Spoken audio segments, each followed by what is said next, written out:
Here I have LENOVO Tab M7, and today I'm going to show you how to change keyboard language on this device. So to do this, firstly you have to open Settings, then go to the System section, Languages and Input, On-Screen Keyboard, Gboard, Languages. Add keyboard. Here you can find the whole list of the available keyboard languages. So let's pick up Greek and then tap Done. And after you have this language added, now we can try write something down in Greek language.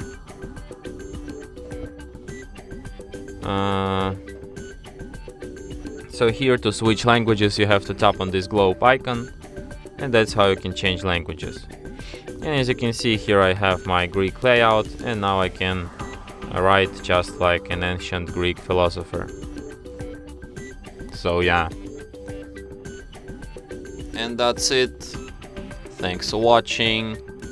If you find this tutorial useful, don't forget to hit that like button and subscribe to our channel.